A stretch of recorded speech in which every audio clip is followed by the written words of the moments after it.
As soon as drinks get seized, we'll get started.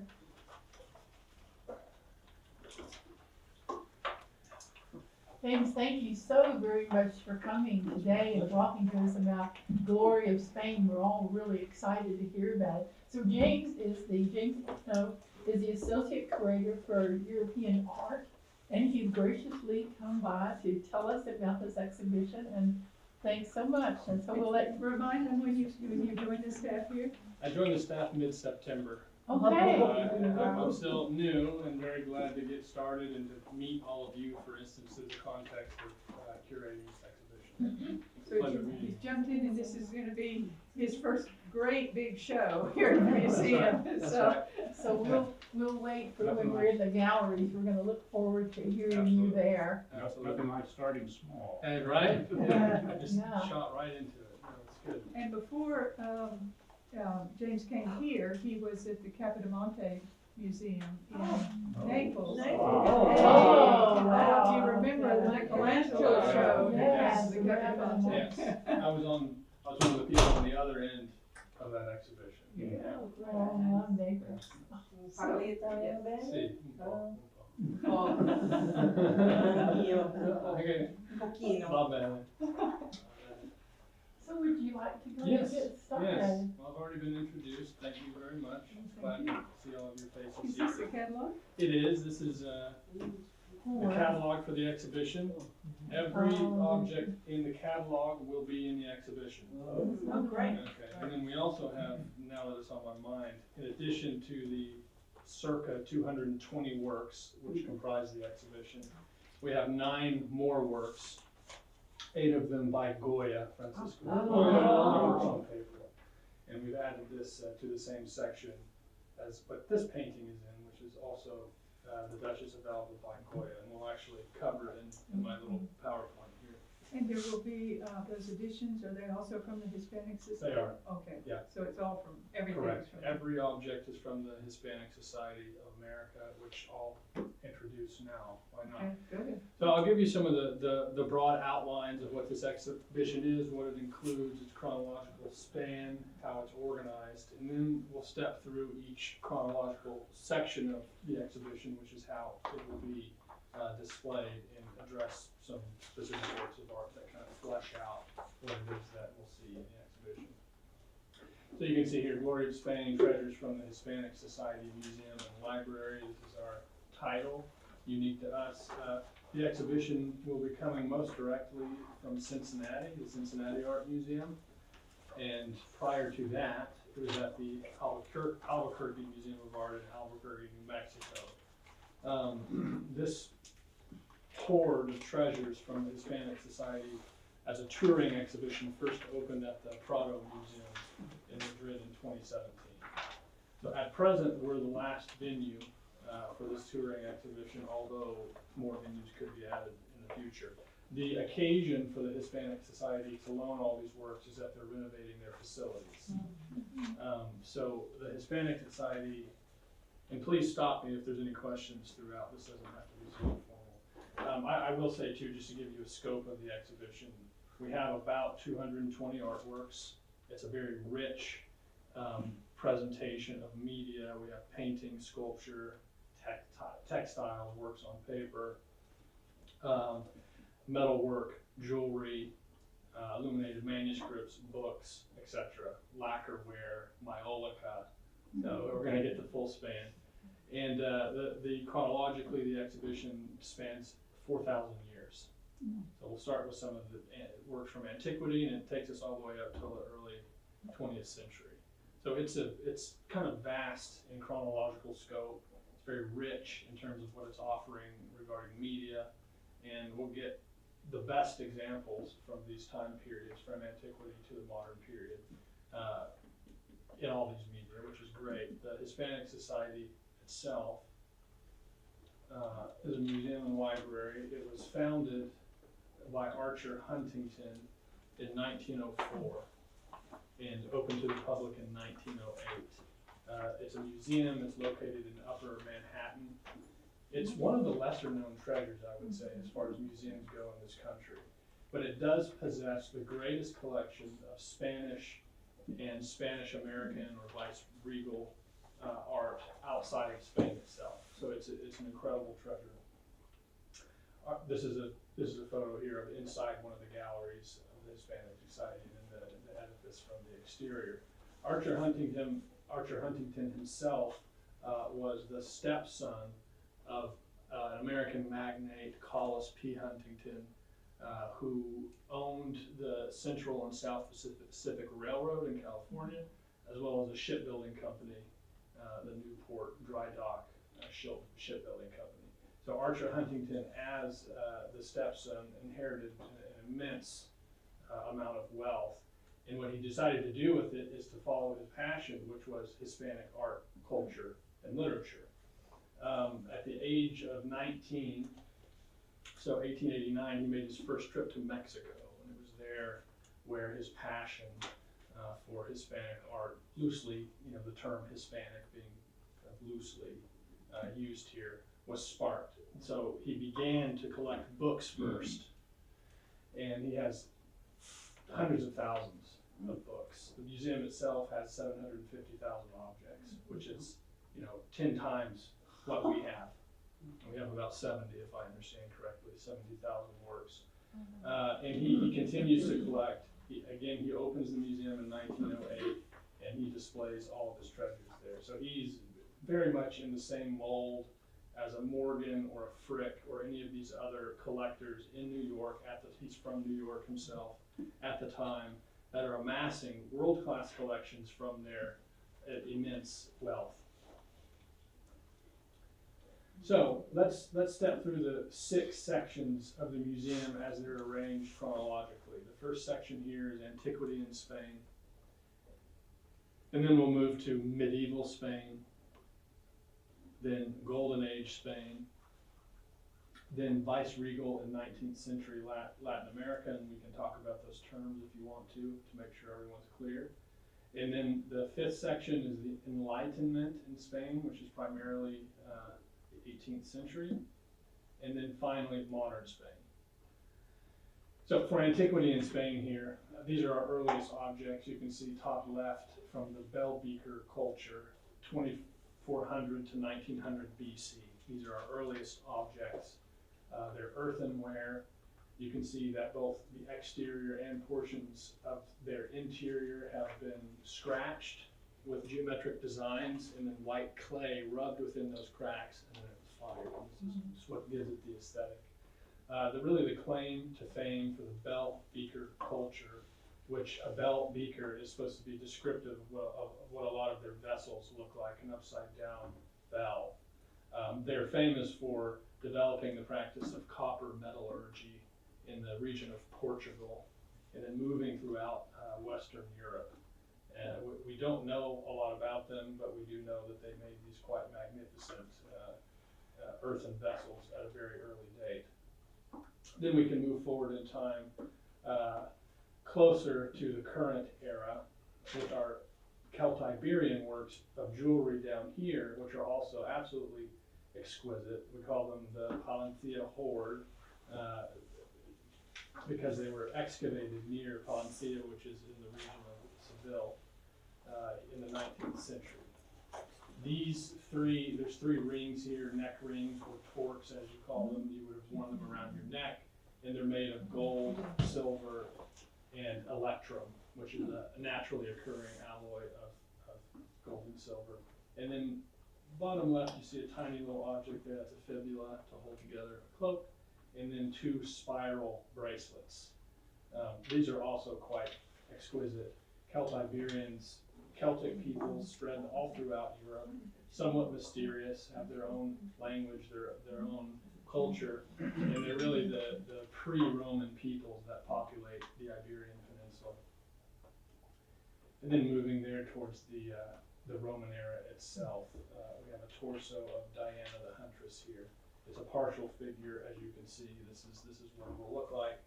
It's slightly smaller than life size, and it depicts Diana, the goddess of the hunt, kind of striding forward. You can see with the placement of her legs, and as the drapery is kind of cascading off of her body as if she's in motion. So, Yeah, I'd say it's about 4 foot, so from the table to my hand, something like that. Yeah, so it's a active work. Again, it shows the Roman propensity and skill of carving drapery and depicting a figure in motion.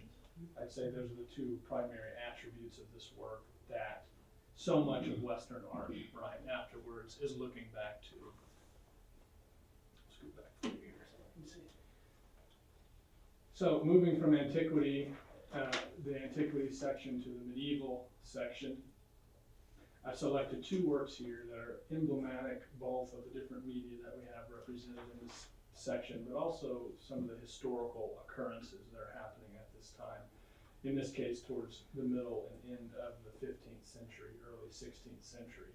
On the left here we have a Maiolica plate produced at Mimesis, and if you guys have a chance to stroll through the catalog, you'll see that this site of production for Maiolica is very important in Spain.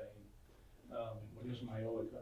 It's a type of earthenware that's fired in a particular way and then glazed, which gives it its shiny sheen. And sometimes it'll use metallic applications to give it a even more shiny look. Like cobalt, for instance. This one is two colors. Many that you'll see in the exhibition have this really rich blue. And Maiolica is reproduced throughout Western Europe, first in Italy in the 16th century, and they adopted this style very much, but the actual technique itself was something of a mystery before. And we should also say that, in fact, that in medieval Spain, the art form of Maiolica was really developed by the Islamic artisans.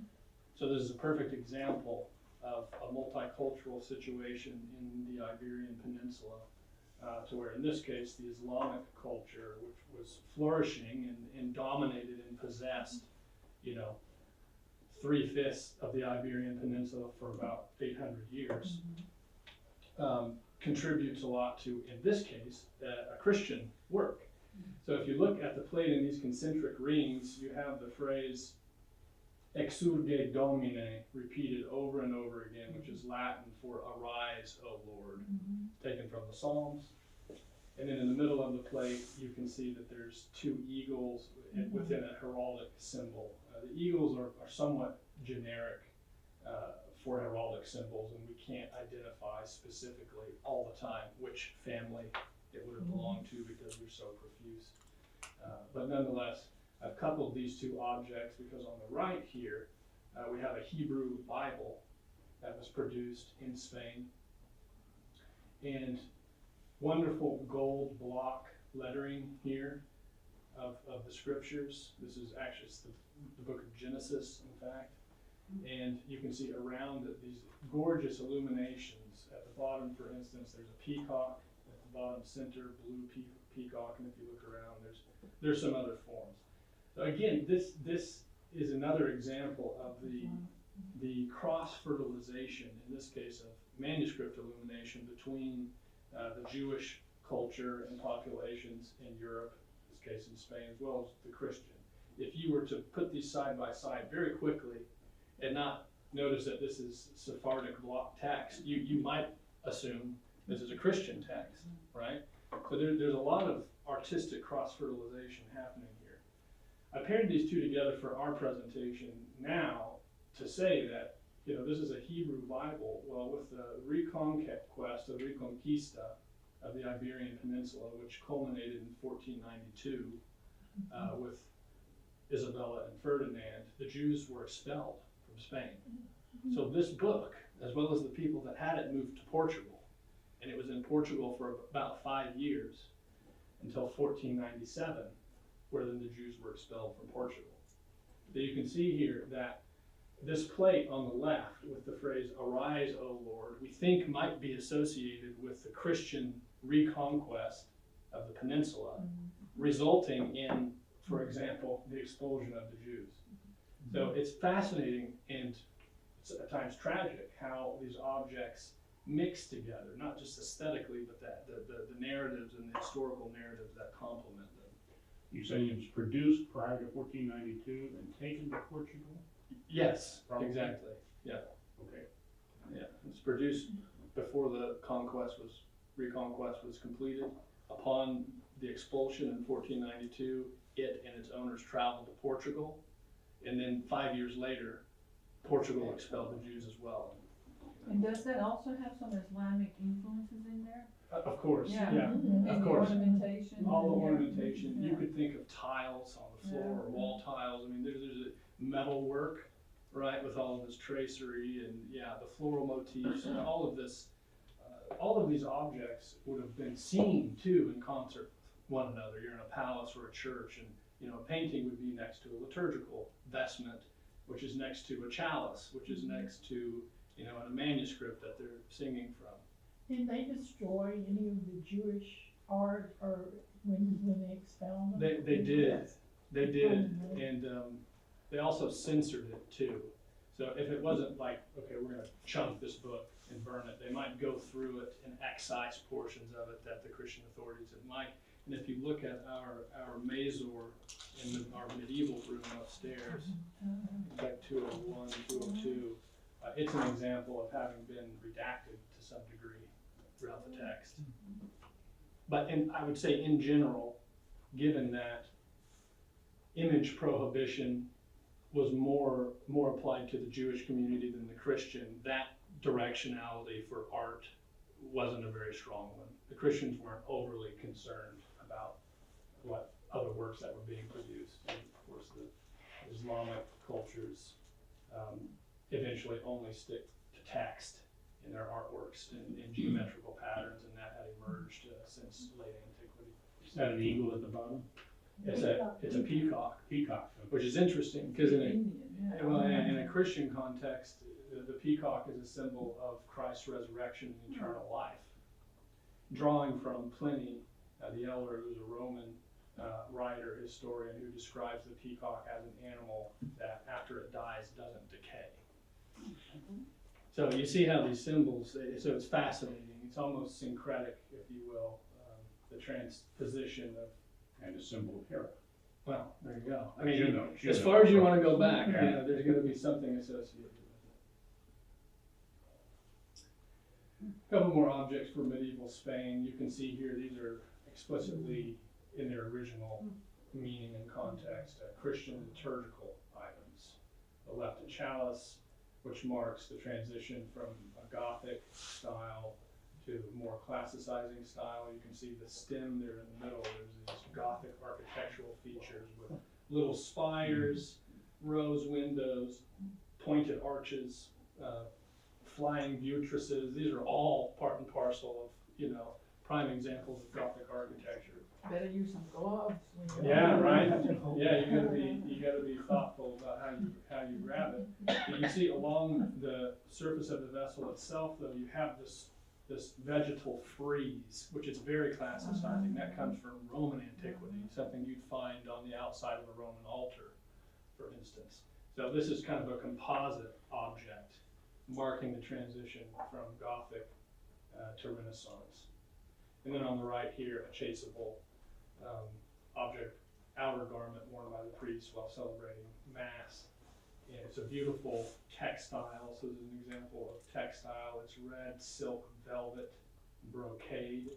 And you can see these beautiful swirling patterns, both on the brocade itself as well as the stitching. This gold kind of serpentine motif, which is metallic gold and silver thread. And then the central panel down the back of the chasuble are 4 scenes, top 2 from the life of Mary or the Virgin, and then the bottom 2, the life of Christ. So just placing these two together, and again kind of evoking this world where objects would have been seen in concert with one another. You've got the metallic gold and silver thread that shines, right, as it catches the light, as the priest would be moving, as well as the chalice, which itself is so radiant. So you can see the decorative and motifs do kind of work themselves into all kinds of media. Now moving to the Golden Age Spain section, which like most period dates, doesn't have a clean beginning or end. Sometimes people say the Golden Age begins in 1492 with the completion of the reconquest of the Iberian Peninsula under Christian Aegis. But I include this because it's a manuscript, it's a letter, but for its historical significance, someone that much of our audience probably knows, Queen Elizabeth I of England. I mean, there's movies made about her. She's kind of entered into the popular culture, daughter of Henry VIII. Here we have a letter from Elizabeth to King Philip II, describing that she has received his emissaries from the court in Spain, thanking him, and then that she'll send her emissaries to him. This is dated 1559, which is just after both of them ascended their respective thrones. Now we know later that there's going to be a major conflict between England and Spain, and so the sinking of the Spanish Armada, which is so famous today. So I thought this was interesting to include, just as it's a transaction, it's a letter, but it typifies the biggest players and the biggest historical events that are going to unfold in the 16th century. Is it Latin? Yes, it's in Latin. Yeah, it's in Latin. It was penned by one of her secretaries. She adds her signature, like is this the Should be at the very top. Anyway, yeah, Ascumus is at the very bottom. That's the secretary. If you look above, you can see Elizabeth R for Regina for Queen. Right. I was just confused about, so Mary, her sister, was married to Philip II. Right. So this but he was already king, so he was a little bit later king, Yeah. I guess, wasn't right after he came along. Yes. Didn't he propose to Elizabeth also, and she turned him down? Yeah. Yeah, good thing. Right. I need to go home. Yeah, exactly. So something So he like this object, while it might not be flashy, like the chalice, nonetheless has an incredible storytelling potential. The Right? signatures.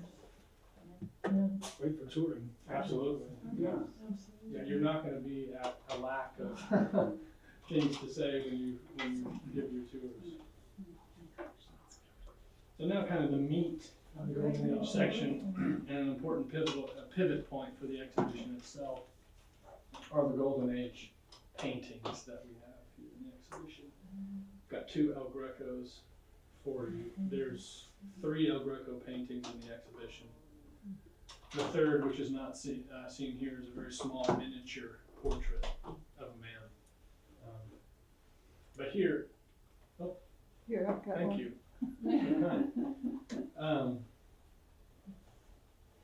Here we have 2 El Grecos, of course. Thank you so much. El Greco is a pretty famous name in our history. I don't know how well it's known to the public, but maybe you guys would have a better sense of that. Pretty well. The name. Yeah. They will. The no. Yeah.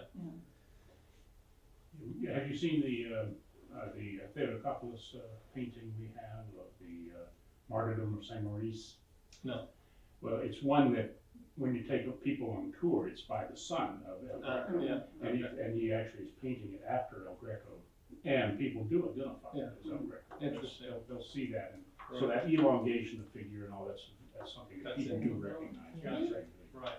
These are very bright, aren't they, for El Greco? They just cleaned or something, or they seem so bright. They are. I mean, part of that could just be our technology Oh, presenting okay. it, but this is an interesting pair, and this would be something to keep in mind. For instance, for your tours, is that depending on the left, 1570s, so pre-1577, is when El Greco is working in Italy.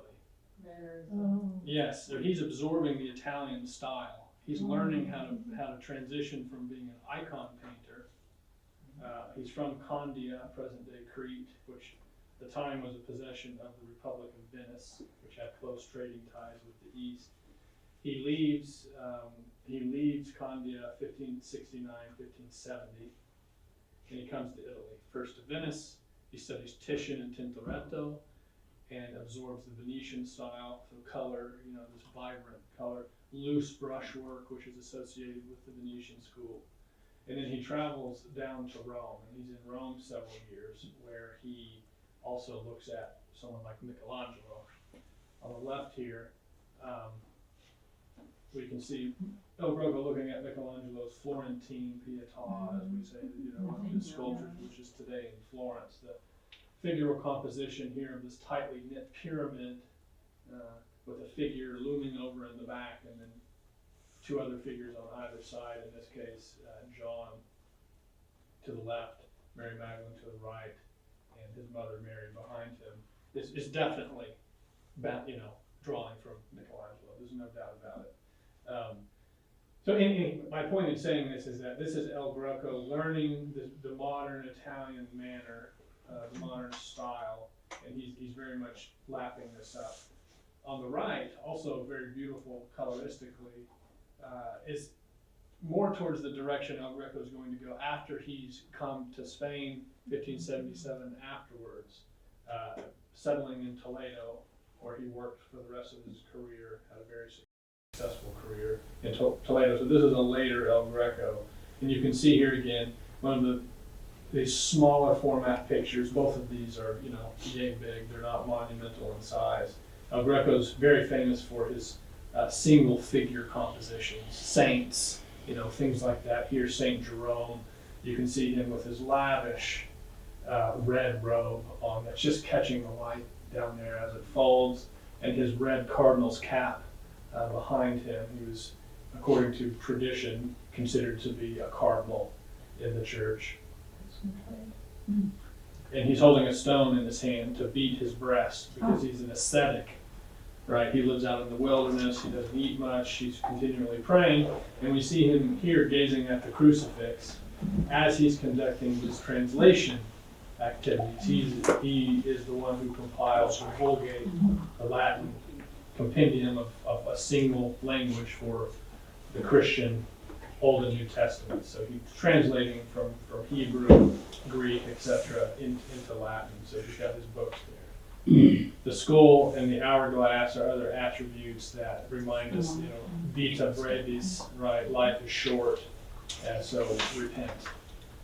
So this is, again, like you said, his flame-like figures, they just kind of swoon, like they dissipate into the air, like the flame of a candle just after you've blown it out. So very, very beautiful, very typical of his later style. And here we can kind of look at the two and draw out what we view to be similarities and differences between his earlier work and his later work. But nonetheless, historically, this is an Italian El Greco, which aren't altogether common, versus the Spanish later works. Are these copper? What's the medium? Both canvas. Just a question, you mentioned the red robe and the red cap. Yeah. Was it red at a certain time? Or was it always pink? It's not red. The garment. Yes. Well, see, very interesting observation. To my eye, what this is like a velvety material that he's trying to replicate, I would say. Yes. And you can see from the sheen that as that folds in the light, the way the light reflects off it makes it look lighter because the material is shiny. It's shining. So you're getting all these variations in color given the way he's lit the garments. In terms of where it falls on the red spectrum, maybe it's more pink than red, but we know he was considered to be a cardinal, and cardinals always wear the red garments that set them But off. it's not a versions. color that's disappeared over the years.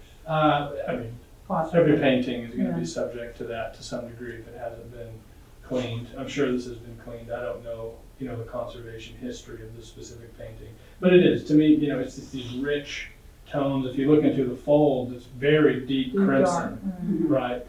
And so it's really, I see him playing with the light effects of how light falls onto surfaces, which is another thing he's very noted.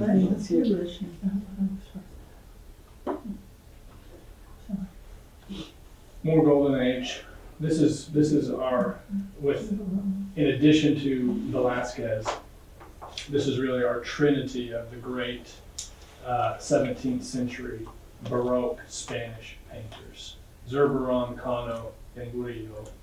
They're all looking at Velasquez, but they're also deeply influenced by the Caravaggio revolution, right, that happens first in Rome, falling down to Naples and around, and imported from Italy to Spain, as well as Spanish artists coming to Italy and seeing Caravaggio. So we have these single figure compositions. The picture frame is kind of tightly cropped to the figure, so the figure appears monumental, it fills the space. The canvas, you have these, to greater and lesser degrees, dramatic lighting, the contrasts of light and dark. And all these figures in their kind of emotional display and affection are telling us something about the inner state of the figure. On the left, we have the saint. In the middle, what we presume to be an ecclesiastical figure, given his garb. And then on the right, the prodigal son. And so these are the three really big names of Spanish Baroque painting, in addition to Velasquez, and it's great to have them in the exhibition.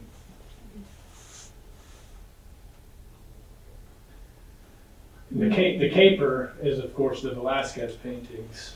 We're going to have 3 Velasquez paintings. The last one I'll show you at the end of the presentation, because it's exclusive to Houston. It's a loan we're getting from the Hispanic Society that's exclusive to us.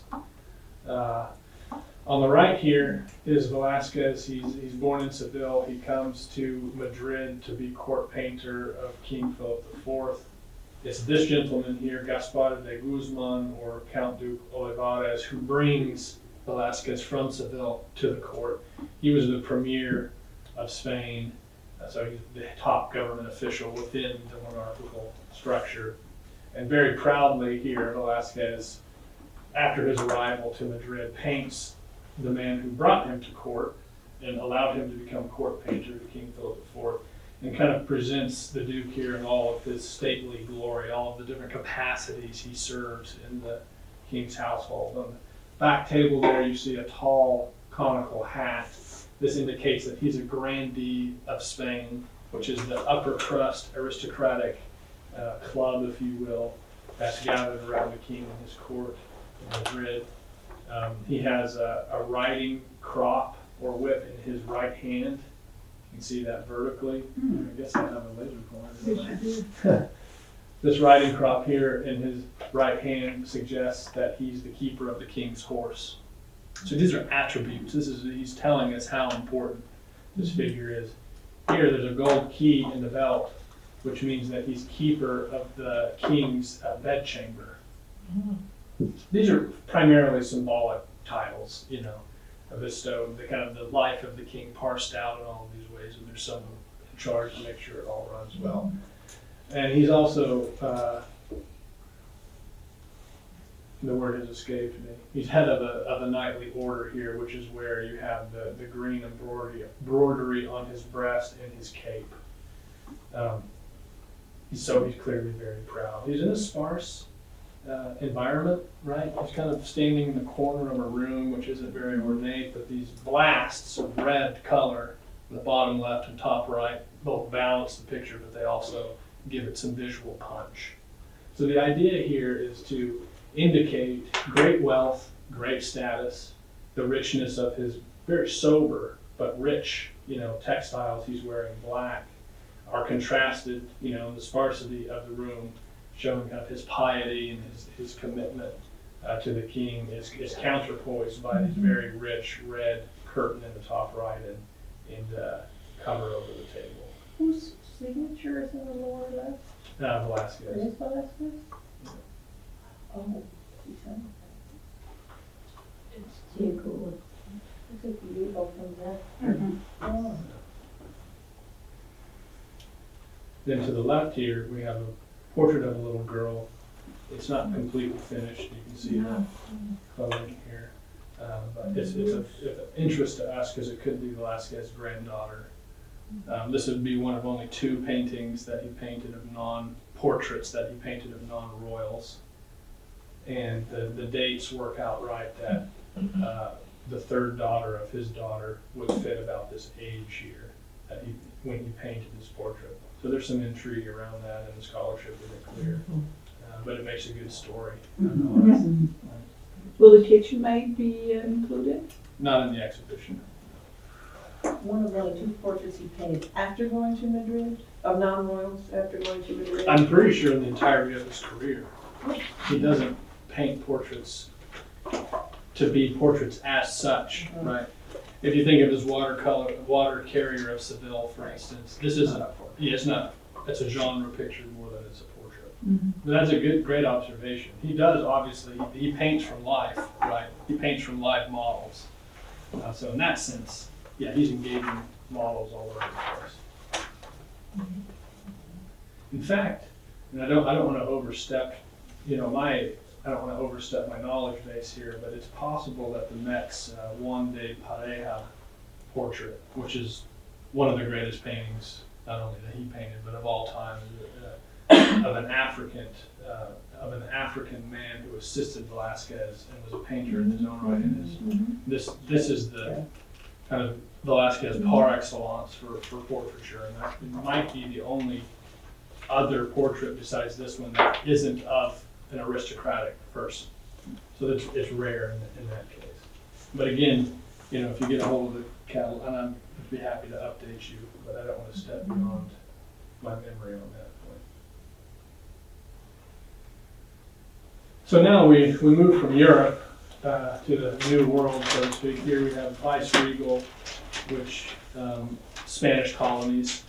Vice-regal means essentially colonies under the Spanish crown. And then later, after the Spanish crown was ejected, just simply 19th century Latin America. And so a crucial aspect of the exhibition is how European traditions are integrated, transposed, sometimes forced, upon craftsmen who grow up in this new European system within the New World. And we get all kinds of very interesting and important flavors and combinations that come with that. So here we have actual, artists, the top artists that we can attribute firmly here. Juan Juarez is born in the New World, right? So he's not an imported European artist. This is a very fascinating image type here, a Costa painting up here, and they usually come in a series of 10 or 12 that describe, kind of perhaps curiously to us today, but they describe the racial combinations of, let's say, a European Spanish person with an indigenous Indian person. Produces a mestizo here. So you have the Casas mestizo, and Indian produce coyote. Right? So a mestizo is a combination of European and indigenous American with an indigenous Indian. Together produces this other, racial combination, which they call a coyote, a coyote, which isn't very flattering, isn't it? This child here. But they'll plot out all of the different combinations, and this is a real insight into society and culture then, that the notion, in fact, of racial mixing was utterly novel. More or less. Not that it didn't happen, because it would, but more or less it was novel. And these paintings were commissioned, by the gods. They were very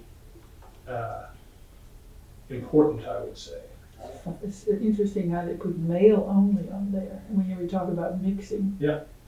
Yeah, and it's fascinating. You can think of this too. We're circa 1715. This is the 18th century.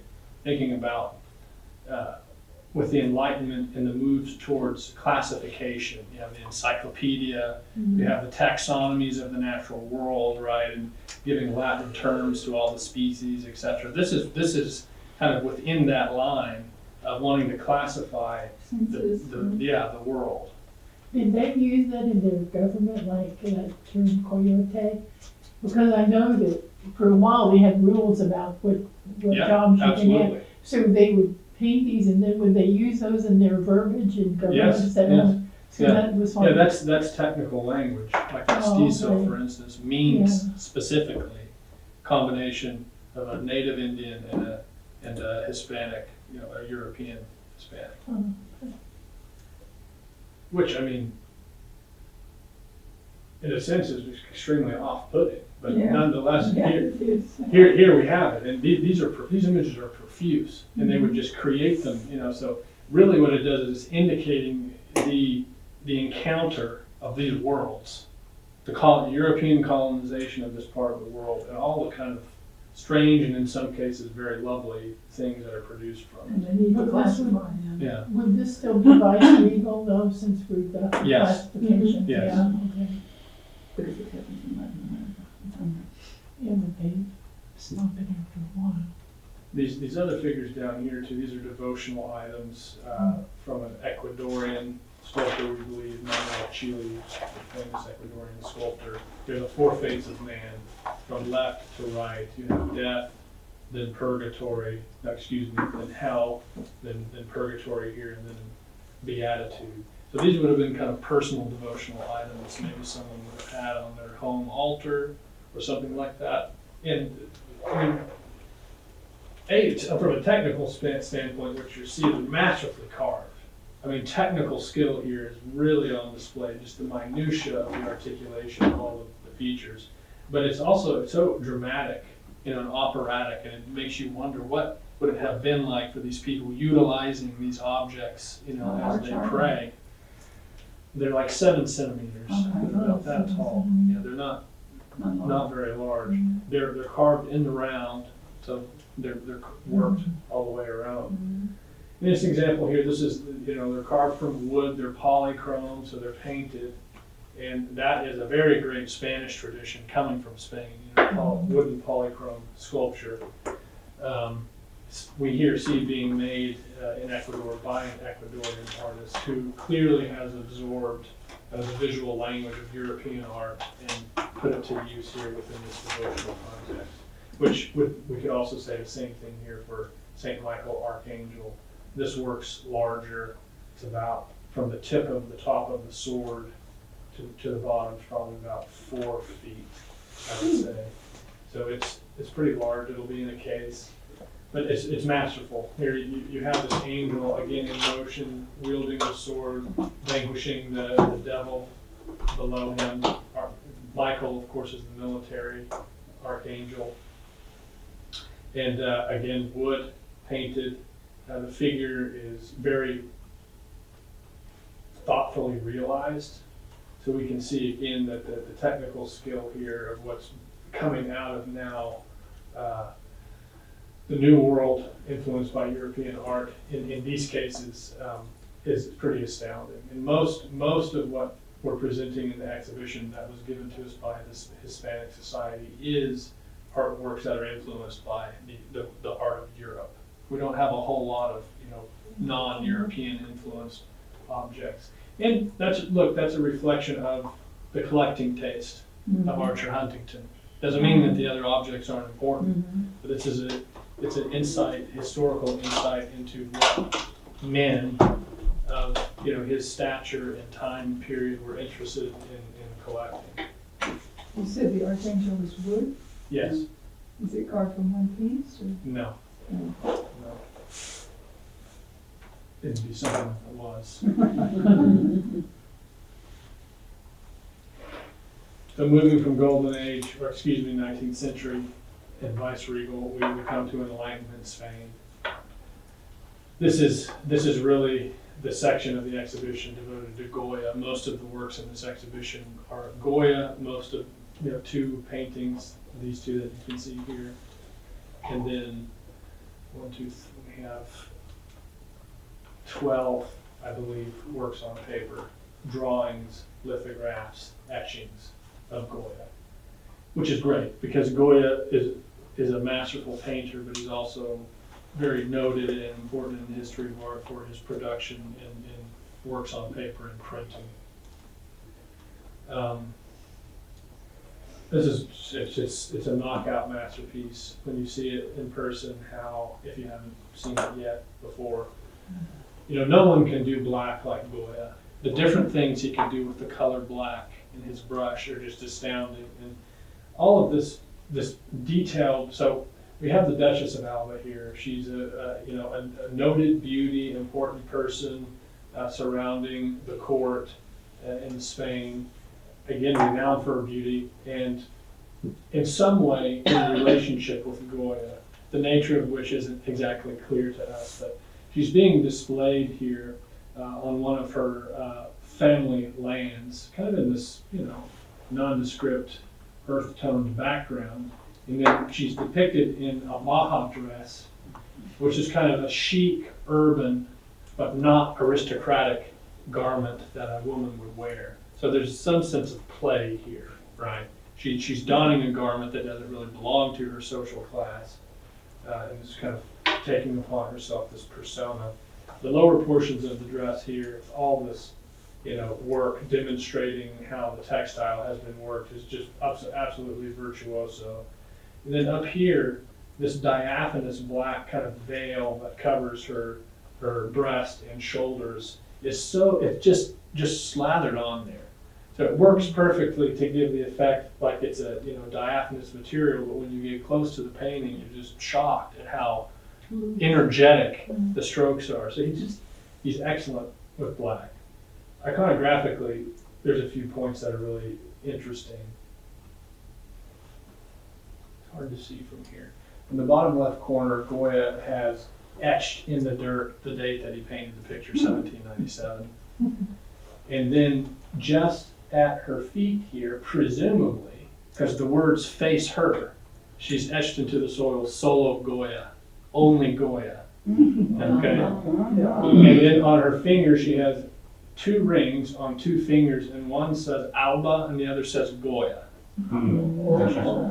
She's pointing down. Down Solo to the, Goya. exactly. So we get the sense that, they had some type of rapport with one another, the nature of which we don't know historically. But again, another great story. It makes you wonder what was going on. Especially when you see the nude picture of Duchess of Alba. That's right. Yeah, and so sometimes we call this the Black Duchess. There's another iteration where she's in a white dress, and she's called the Black Duchess. But this will be the title image of the exhibition. This will be what you see when you enter. And then I'm probably already keeping you guys too long. You get me started, and then I'll talk your ear off. Keep on. Okay. We'll have a lecture on the Duchess of Alba. The senior curator from the Hispanic Society, Dr. Marcus Burke, is coming on Thursday, April 2nd, 6:30 Brown Auditorium. So I'll be there. Yeah, Margaret just nailed that down, so that'll be great. The middle, just one example of his works on paper. This is Colin. He's inscribed it here in graphite. Tutti Mundi, the whole world. This is drawing on the practice of having these peep shows. So see this gentleman behind here has this facade, and you look into the hole, and he'll show you like a picture from some other part of the world or some exotic object, right? So this is a way to encounter the exotic world. So this gentleman's bent over looking through the peephole at some undisclosed object. And then this woman here is reclining on her side looking at his bare backside. So it's a double entendre, The whole world is being exposed here, not just in the peep box, but also In the moon. Yeah, that's right. The sun and the moon, everything is being shown. And then his other portrait of Manuel Lapena, who was a career of military man, moved in the same circles as the Duchess of Alba, also shown outside barracks, just outside of Madrid, Escorial. And we think it's kind of if you compare, the general consensus, which I would agree with, is that when you compare them, the Lapena looks a little wooden compared to the Duchess of Alba. It's a little more linear. He doesn't do near as much brush work on the figure. And we think that this painting would have taken part or been added to a series of other portraits, of family portraits. And so stylistically, Goya is, trying to make the Lapena portrait here match better with what Lapena already possessed. It's a theory, but nonetheless, it's still a very nice painting. And then the final section, modern Spain.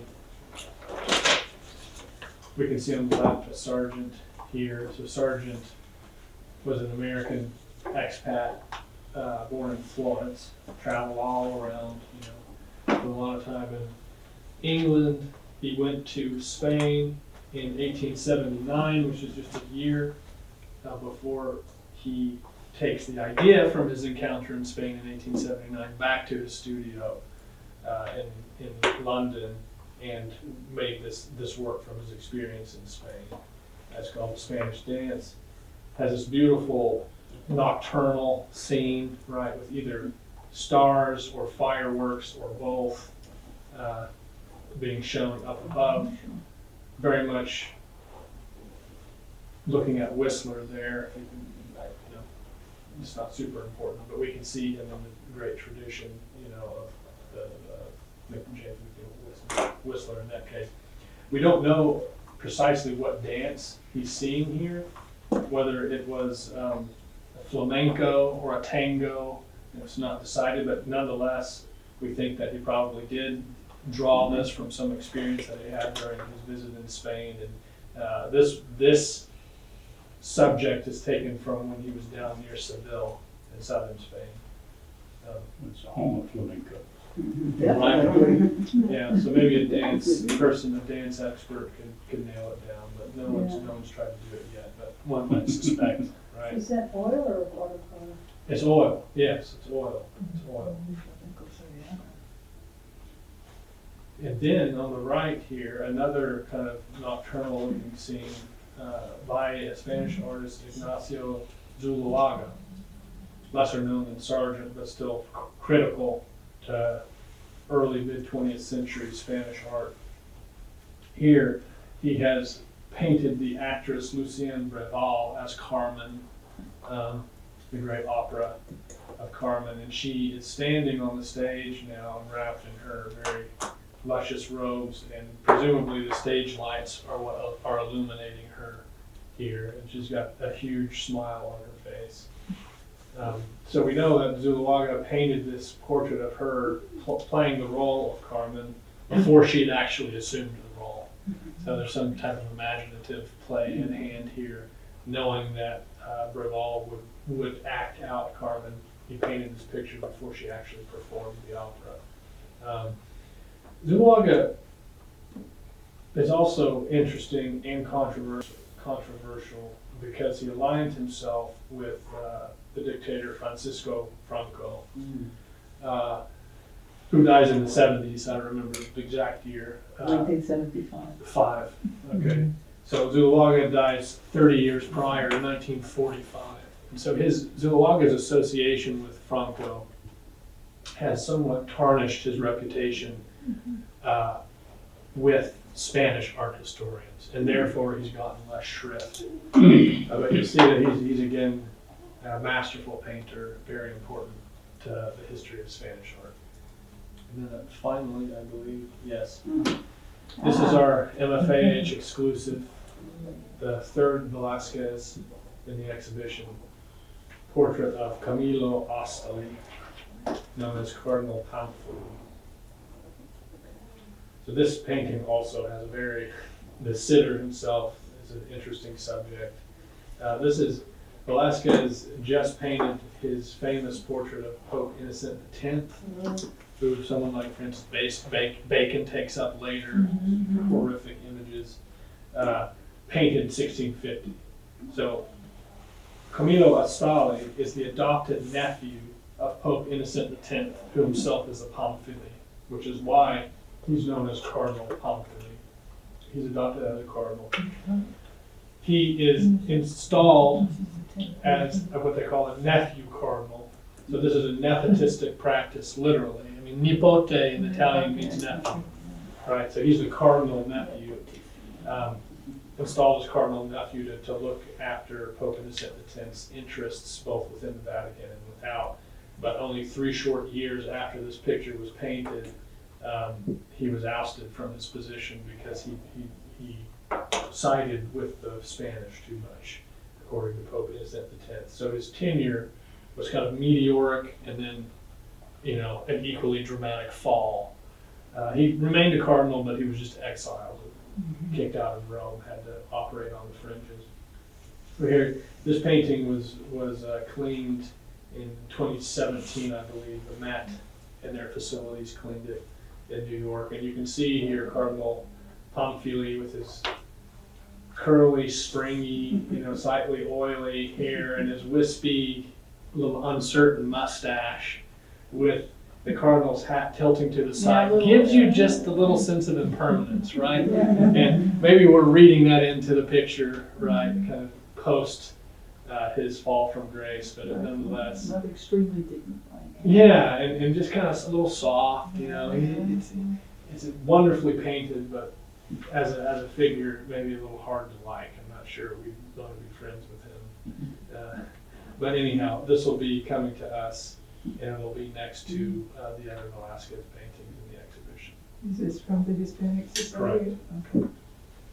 I think that's, yeah. That's done for you. Thank you. Thank you.